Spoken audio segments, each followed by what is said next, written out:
Hello and welcome to the Oddschecker betting show. This is the first of 3 July Festival previews, day 1 at Newmarket on the July course. I'm your host, George Elek, and it's just the two of us today. It's just me and Andy Holding. We're going to rattle through the card on Thursday, just the two of us now as well. Andy, before we get into the racing itself, the July Festival, an incredibly popular meeting with Newmarket residents and locals. How do you find it from a punting perspective?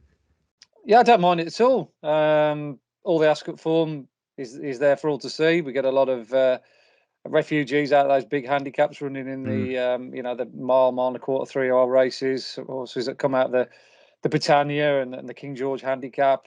The Bunbury Cup's going to be viciously competitive. And come Saturday, we should have a fairly good idea, George, of where you need to be on the track as well, having had 2 days worth of information. I think it's very important for punters not to go too bold on the first day. I'll make too many assumptions that it's going to be favouring one side or the other until we've had a look at it, because there'll be big fields on each day, and they'll split into 2 groups in those 20-odd runner handicaps.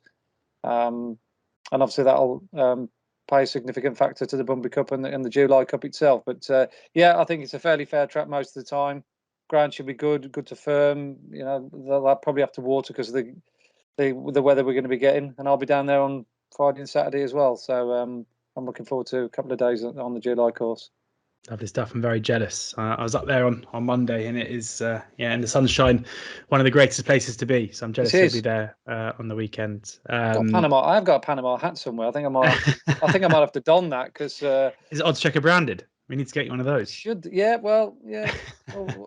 was a bit short on the old Oddschecker branding. I agree. Could do with nudging the powers that be with that. I asked for a jacket about 2 years ago, which Nick Schofield gracefully paraded once, and I never got any comeback off that. So this is the equivalent of going on Sky Sports News and demanding a new contract, I think, for a footballer. Going on the Oddschecker podcast and demanding some stash. I think if we do get some over to you, I have to wear it for the next show that we record next week. Let's get into the racing though. And we're going to go through the card from start to finish. Before we do, just going to point you in the direction of the Oddschecker app, where you get the best prices, bookie offers, free bets, place terms, and Andy's tips, amongst other top tipsters, straight to the app every single morning. So do download that now ahead of the Newmarket July Festival. We'll start with the opener. I don't think we're going to spend too long on it. So again, this is Thursday's racing. We're recording this just after 11 o'clock on Wednesday. We're going to record Friday and Saturday tomorrow. So this is just a one-off for the time being. But the 120 is the maiden. We have no prices as it stands. You have 3 horses who have run before. We've got 6 newcomers. Starmas has had a run, Rose Prick, who's being ridden by William Buick, and then Ivory Madonna with maybe the most high-profile run, finishing 3rd in the Albany. How do you expect those 3 to kind of shape up in the betting, Andy? And what have you made of their performances so far? Yeah, I mean, Ivory Madonna sets a pretty lofty standard, doesn't she? It was a cracking run in the Albany. Of all the 2-year-old times at the Royal Meet, and the Albany was the one that was a little bit below par, but it doesn't stop the form already beginning to work out relatively well. We had a horse that ran the other day at Ripon, a horse called Miss Mai Tai, who finished 13th, beaten 9.5 lengths at Ascot, and she franked the form already. So maybe I should take probably a little bit more of a positive view on it than I did at the time. Either way, it was still a very commendable run from a horse that went into the race off the back of just one run, finishing 3rd. She went off 66 to 1, and yet absolutely flew home to finish never near a 3rd. A reproduction of that, really, with her experience on her side, should be good enough, unless there's something else lurking in the midst that is been shown up prominently at home. But she looks a very, very worthy favourite at this stage, and I haven't heard it on the grapevine how good any of the others are. You use your better. Yeah, your ears are usually burning a bit more than mine on those fronts. No, I haven't had anything either, but I always think, especially for the first race of the July meeting, trainers like Richard Hammond, who's got a Qatari horse in there, Rafe Beckett, they're not going to be sending their weaker 2-year-olds, William Haggis, to take up this, booking. So I would tread carefully. But I think the market's always pretty indicative. By tomorrow morning, I'm sure I'll have a pretty good idea of which of the newcomers are expected to to impress. We'll move on then to the races that we can preview. We'll look at the 150 first, which is the Bahrain Trophy. 6 runners here. Masekela is the 7-4 favourite ahead of Walk of Stars at 5-2. Zechariah 4-1. Al Kareem 8-1. Deauville Legend 9-1. 25-1. Green team, and I think, Andy, we probably have to start with Deauville Legend here. Have we recovered yet from the heartbreak of Royal Ascot? Yeah, Royal Ascot was quite painful on lots of different fronts. Deauville Legend being one of them. To be fair with Deauville Legend, I had no particular axe to grind with his run. No, he was in the right place throughout. He travelled great. He got out within plenty of time. He just didn't quite get up. That was plain and simple, as that. Other horses didn't get clear runs. You can count yourself a bit unfortunate, but not with this fella. I mean, his rating suggests he's got no chance here, or certainly he's got to find a great deal. But I tend not to sort of judge the ratings too deeply when it comes to 3-year-olds at this time of year, because a lot of them are improving at different rates. They come from different form lines. And I often feel as though those big, strong run, big field handicaps, particularly Royal Ascot, are just as good, if not better, than some of the group races where they kind of like tootle around and just quicken up in the home straight. Whereas the King George was a really strongly run handicap, and he's just got a very, very good cruising speed, Deauville Legend, as we saw at the Berkshire track. So he's going to be able to go with these. It's just whether he's got enough class or the turn of foot at the end of his race to get the job done. I certainly think he's worthy of a shot at a Group 3. Whether it's the strongest Group 3 we've ever seen, only time will tell. Obviously, Masekela represents a Derby form, which is not looking too shabby, is it? No. Given what Westover went on to do, what changing in the guard went on to do, and he was bang there, wasn't he? At the end, he was staying on more like a ledger horse. I've always looked at him as sort of like a horse that might come into his own at Doncaster later on in the season. I've no doubt that's where he'll end up. That's why he's coming here, I'd imagine, just to kind of condition him to sort of races beyond a mile and a half. But you look at him as a 2-year-old, he always looked a galloper at stay, didn't he, without a turn of foot, and that's what he appeared to have in the Derby. He was running on 3 beaten horses, so I think he's the right favourite based on his Derby form, and the track being suitable. You'd have to favour him over Walk of Stars. I must admit, I could not believe how badly run. Yet sometimes you just get a horse that doesn't run up to expectations, but I don't think I've ever backed a horse in the Derby that's finished stone bonking last, having got into it off the back of a good trial and in a good time as well. So his reputation very much needs resurrecting for sure. Charlie Apple's Walk of Stars. It wouldn't surprise me if he's good enough to prove that run at Epsom all wrong, but you couldn't back him with confidence. No. I don't know what was wrong with him at Epsom, but it was the track. The vet said as well post race that there was nothing to no abnormalities revealed. I know. Whether it was a mental problem, but he just didn't like the day, that all the hullabaloo, and he just pulled out. Yeah, fireworks. Yeah, or the weight of my money. One thing or another. He just wasn't up to scratch on the day. So I'd have Masekela over Walk of Stars currently. Certainly respect Zechariah as well. It was a cracking run in the Queen's Vase when he looked like he'd nearly nicked it. I think that Queen's Vase is a good race this year. I think the winner of that, Edgar Alderoff, could be a ledger horse in the making as well. I think he's a pretty decent animal.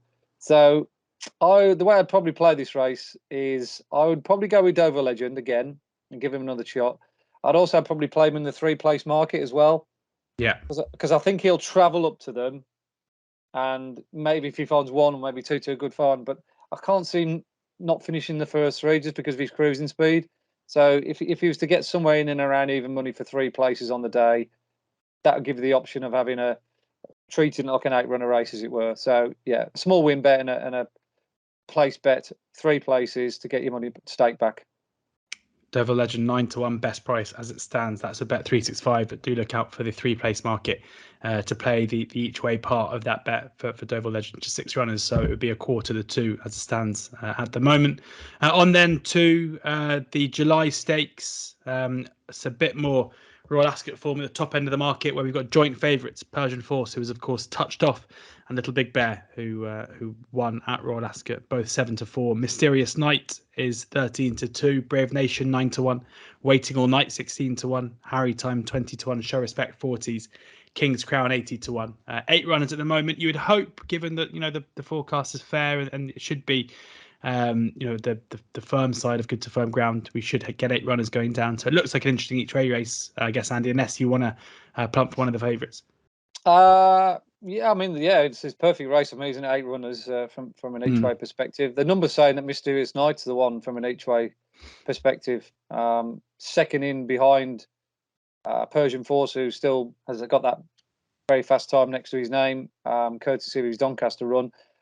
For one reason or another, I just don't think one or two of the ammo racing horses just shone for their respective trainers at the Royal Meeting. I don't think Richard Hannon had a winner, and I'm certainly pretty sure that Dave Loughnane didn't have a winner. And Dave Loughnane's gone on a pretty rotten run in building up to Royal Ascot and all the way through. I don't think he's had a winner for a little while now, and that's probably one of the reasons why Wallbank didn't run up to scratch. He still ran well. He, to finish second in a Group 2 was a very good effort. But from a time figure perspective, the two of them, both Persian Force and Wallbank, did markedly under what they'd done going into the Royal Meeting. They were nowhere near the level that they'd shown previously. So whether that suggests that they peaked and some of the other horses have just caught up with them, and that their level of form will just level out, that could well be the case.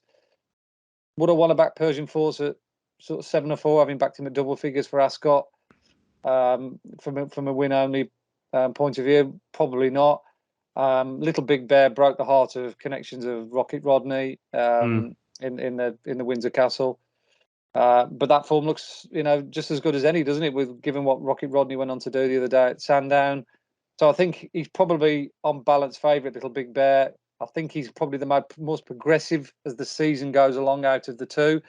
You could argue that Persian Force may be an early season type, and Little Big Bear, look at the structure and the physique of him. He's going to be a horse who's going to be coming into his own now and later on in the year. But you've also got to respect Mysterious Night, who had a good run first time out, a bit of a sighter in a slowly run race, which probably didn't play into his strengths at Newbury. But the form of that race at Newbury actually worked out well, despite the slow nature of it. But then when he went to Newbury the next day, he was really more professional, and he did it in a fast time. And like I said, that time figure that he did puts him in second in behind Persian Force and just slightly ahead of Little Big Bear. So with the dead 8 runners going to post, as you say, George, that does look very, very tempting. So yeah, I'd probably be looking towards him at the prices. 13-2 best price for Mysterious Night at Bet365, the short's 5-1 elsewhere. As you say, keep an eye out in case one does come out, because that might change the way you do look to play the July Stakes there. On to then the 4th race on the card, the 6 furlong handicap. Kanjar, the 9-2 favourite, ahead of Diodar at 17-2.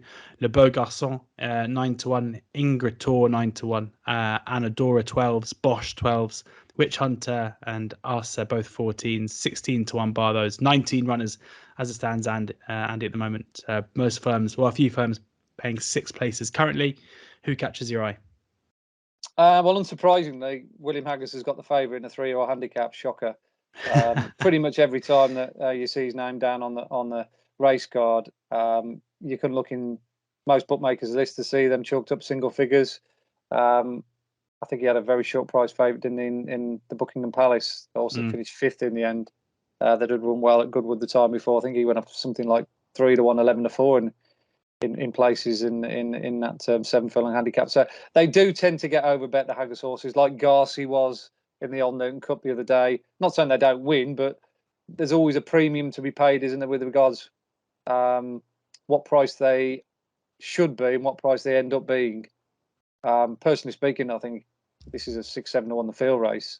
We don't know the draw. We don't know whether high numbers are, i.e. on the far side or the near side, are going to come out on top.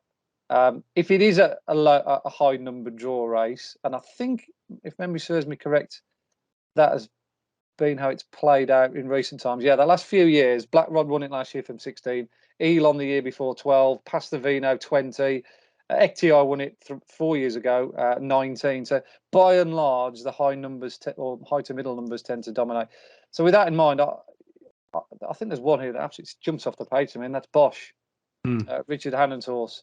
I don't know what it is with the Hannon team, but sometimes they tend to try and be almost a little bit too cute with their horses. They they have what seems to be a fully fledged sprinter, and then they want to always try and step it up in trip to try and make it something that it isn't. And then they often end up dropping it back down in distance once they realise, oh well, that was a bit of a mistake. It hasn't been a disaster by any stretch of imagination for Bosch this season. He finished a respectable third by a horse I rate very highly, who put 50 in you first time out, ran on to win next time out. He won the Silver Bowl at Haydock, and then he finished a creditable fourth from a bad draw in the Britannia. And then they rode him very, very chilly to get the trip next time out at Goodwood. He was absolutely cantering with 2 furlongs to run, in keeping of how Spencer likes to ride, but he just let the front runners go away from him. So even though he quickened up into the hottest part of the race, he was never ever going to get to the front 3. But he did, as I say, catch the eye, and that's twice now he's gone well through seven furlong handicaps like a good horse. But he just wants a strongly run 6. You have a look at his runs last year when he was second to Sacred Bridge in that valuable sales race at Naas, and his victory at Newbury prior to that. He's just got a very, very good cruising speed, one that suggests that he's a sprinter. If he's drawn on the right side, and 17 is not bad, I can't not see him not being involved in the finish here. I think he's the best bet on the card. Ooh, Bosch 12-1 best price. That is with Bet365. It's a sea of blue on oddschecker at the moment, but that 12-1 is still the best price. 11-1 basically market price, and a few firms 10s. Best bet on the card, Bosch for Andy. At the prices, yeah, for certain. At the prices, in the 3 o'clock on Thursday at Newmarket. Onto the Prince of Wales Stakes, the 3:35, and Mustard is the 11-8 favourite, just ahead of your beer at 6-4. Looks like a bit of a match this, but 4 others do run. Living Legend 12-1, West End Charmer 14s, New Mandate 16-1, and Global Storm 20-1. Do you think marginal favourite Mustard as it stands at the moment? Do you think that's right? I do. Yeah, I don't think the true Yabir has come to the party yet this season. He's run respectably well. I don't know what the form of his last race amounts to. Not up to scratch with international form, i.e. over in America, but he did get beat at 3 on at Newmarket by Living Legend, and whether he improved upon last time out, because I don't really know. But on his day, Yabir is very good, as he's proven here before in this race. But this season, for one reason or another, he hasn't quite, like I say, brought his A game to the table. So I'm going to go with Mustard, who definitely comes here bringing his own game to the table. Last time out, I take a very favourable view of the race that he finished second in at Royal Ascot. It was a very strongly run race. Broome was brilliant on the day, got a great ride by Brian Moore, but the figures were very good, and there's no reason to doubt the form with Hurricane Lane back in third. If Hurricane Lane was in this race, you'd say he'd be a 1 to 2, 4 to 9 poke. And like I say, I don't think there was anything negative to say or anything dubious about that race 19 days ago. So if he runs to that level again, Mustard is definitely the one to beat. He's the right favourite. I can't really fancy too many others. New Mandate, not sure about the trip. West End Charm, I don't think he's good enough. Yes, Living Legend beat Yabir early in the season, but he's bombed out twice since. And Global Storm, he hasn't run for 50 odds 7 days, so we don't really know where we are with him either. And it doesn't look like he's number one based on the stable jockey booking. So this one's a straightforward one. Mustard. Straightforward, 11-8, best price with a few firms. Mustard the one for Andy there. 2 more races to preview. The Sir Henry Cecil Stakes, a listed race over a mile. Next up, the penultimate race on the card, and Mighty Ulysses is the 13-8 favourite, ridden by Frankie Dettori. All eyes on Frankie, I'm sure, as ever this weekend. 13-8 fav. Berkshire Shadow 4-1. The Acropolis 13-2. Albar 7-1. Alphalia and Dawn of Liberation both 10-1. Monadar 12-1. King Max 14-1. Another 8-runner affair, Andy, with a 13-8 favourite. Yeah, the right favourite as well. It has to be, doesn't it, for a horse who's finished 5th in a very good Group 1 at Royal Ascot, the St James's Palace Stakes, running beyond anything he'd done previously. He was beaten in a handicap the time before, beyond the aforementioned Who Put 50 in You, and he superseded that big time at Ascot. But it was expected. He was quite well fancied, wasn't he, in many quarters? Even though he finished 5th, he only got beat 3/4 of a length in a bit of a wild finish. So he's definitely progressing. Interesting that Frankie and John Gosden have sort of overcome their lovers' tiff, haven't they, to reunite here. And I think that'll be welcomed by many of the racegoers at Newmarket with that flying dismount impending in the winners' enclosure.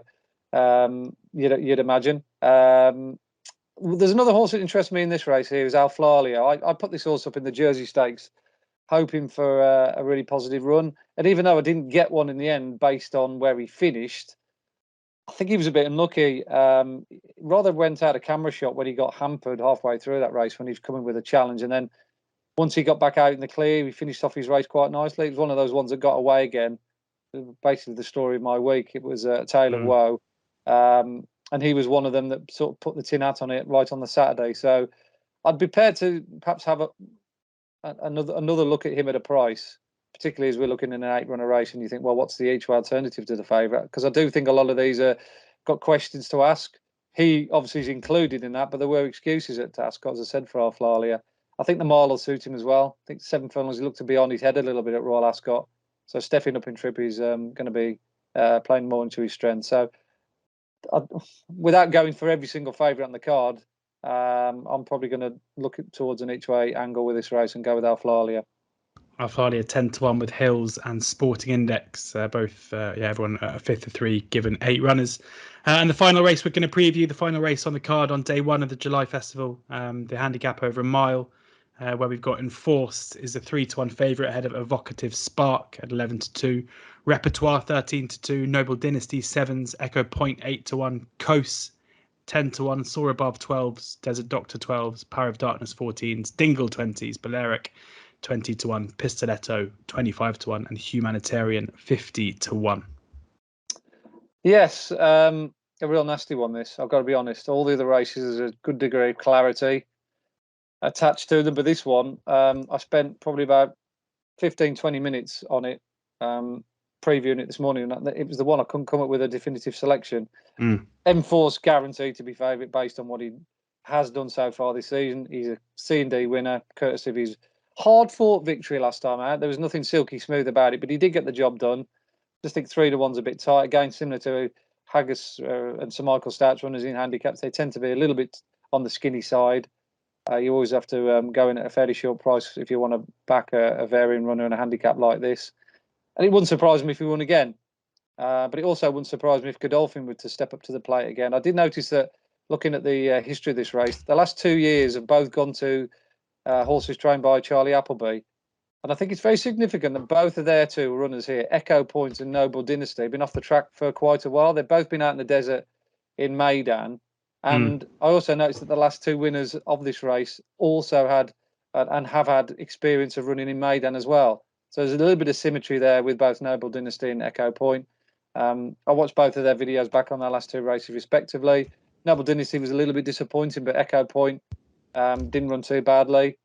So I'd probably play the 2 against the field. Obviously, one's drawn 3, one's drawn 9, so we don't know where the draw is going to be playing out come 4:14 and until we've seen the first few races. But like I say, I think if you're splitting your stakes, you'll get one side and one on one side and one on the other. So that would be the way I'd play the last race. Just stick to Charlie Appleby and back a couple of horses who come here fresh, Echo Point and Noble Dynasty. Both, Noble Dynasty 7-1 with Coral, 8-1, Echo Point with Coral, but they are 3 places. Sporting Index are 4 places and at the same price as a live score bet. So those are the places you can go to get those. Hopefully a good day for Andy. Hopefully a good day for Charlie Appleby if Mysterious Night can win the July Stakes as well. Thank you very much to Andy for taking the time to talk us through his thoughts on the first day of the July Festival. We'll be back tomorrow to preview Friday and Saturday's racing as well. So do subscribe to the oddschecker YouTube channel. You can find all of our preview content there. Plenty of feature content coming up as well. You can find all of these on any podcast platform too. Do download the oddschecker app for the best prices, free bets, bookie offers, place terms, and of course Andy's tips straight to the app every morning of racing. Fingers crossed for a great start to the week in Newmarket. Andy, I hope you have a great time there on Friday and Saturday as well. But as is always the case, please do ensure that you are gambling responsibly.